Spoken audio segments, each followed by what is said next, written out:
Beleza, pessoal, hoje eu vou falar mais um pouco sobre memórias, né? Vou explicar mais ou menos bem básico sobre o que é memórias. E no segundo vídeo eu vou falar sobre memória ROM e memória RAM, né? E é necessário que a gente entenda, porque na eletrônica que temos hoje em dia, na ciência da computação, na engenharia elétrica, né? Na mecatrônica, na eletrônica, tudo que a gente sabe, os conhecimentos, alguns, na maioria, vão levar às memórias, né? Que são tão especiais. Já que a gente aprende eletrônica digital, que a gente aprende circuitos combinacionais, multiplexador, tem multiplexador, enfim, todas essas coisas que nós temos hoje em dia nos levam para isso, né? Nós aprendemos que o flip-flop é capaz de armazenar um bit e esse flip-flop associado com circuitos combinacionais vão formar essa belezinha que é a memória, que nos permite fazer tantas coisas, que permitiram gravar esse vídeo, que vão permitir que eu pegue um pendrive e coloque no meu computador com informações de um trabalho, por exemplo. Então, a memória faz parte de tudo que temos, a maioria das coisas que temos hoje em dia e tudo que é de eletrônica, de informática, necessita dessa memória. Beleza, a gente vai ver que as memórias elas são é, divididas, né, em alguns tipos e alguns padrões. E um dos padrões de que a gente pode classificá-los, né, algumas classificações é pela questão do acesso, pode ser sequencial ou aleatório. Vou explicar mais no outro vídeo de memória ROM e memória RAM. O que viria a ser sequencial viria a ser, o que viria a ser sequencial viria a ser aleatório, né? A aleatória a gente vai ver que vai ser a memória ROM e a sequencial vai ser a memória RAM. Nesse caso, a aleatória vai ser a memória RAM e a sequencial a memória RAM. Vocês vão entender por quê. Na questão de troca de dados pode ser WR ou R. R viria a ser a ler, read, né? E WR vai ser write, read. Esse é mais fácil de a gente encontrar porque em CDs, por exemplo, é mais fácil de a gente identificar. No caso, em CDs, por exemplo, que a gente pega, tem lá DVD-R, DVD-W, WR. São, por exemplo, DVDs que eu posso e CDs que eu posso gravar e que ali irão ter informações que eu posso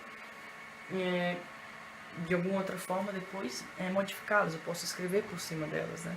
Existem coisas que não podem ser escritas por cima, alguns dados são mais antigos, né? Que eu só gravava uma vez e eu não poderia mais, de forma alguma, escrever em cima dela.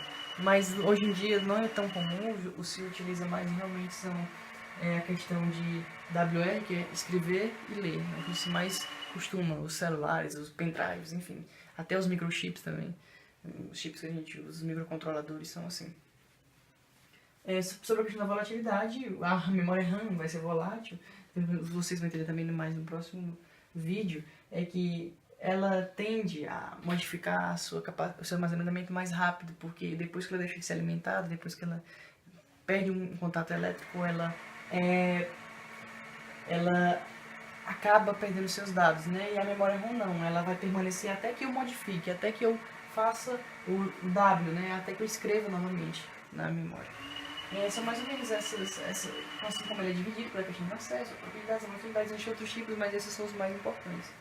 E pela questão da estrutura que nós temos aqui, eu coloquei basicamente, coloquei aqui um bloquinho, né, para representar a memória, temos aqui aterrado e na fonte de tensão. E temos três barras, né? A barra de endereços, a barra de controle e a barra de dados. A barra de endereços viria a ser o caminho, né, por onde todas as informações chegam. A barra de controle viria a ser as regras, né, que a memória vai usar. Ela que vai dizer, que vai indicar para onde os dados irão. E temos a barra de dados, que é basicamente onde chegam, por exemplo, os dados de um sensor que você tem, ou de, por exemplo, do teclado que você digita, aqueles dados armazenados vêm. E aqueles dados que eu mando, por exemplo, acione um motor, ligue um LED, por exemplo, vai ser através dessa barra de dados. Então, todo esse conjunto, tudo isso unido, viria a ser a memória que a gente tem. E sobre a questão da capacidade que nós temos aqui, ela é sempre dividida assim, quando você for ver uma memória, se for comprar memória, analisar uma memória, ela sempre vai ser nesse padrão, né? Que é a mesma quantidade de linhas pelo número de bits. Por exemplo, 32 linhas por 8 bits, 2 MB de linhas por 16 bits, por exemplo. Esse aqui é o mais comum, que se usa, por exemplo, em microcontroladores. Esse aqui já não se usa, é bem mais arcaico. E sobre a questão de microcontroladores, é que a gente usa.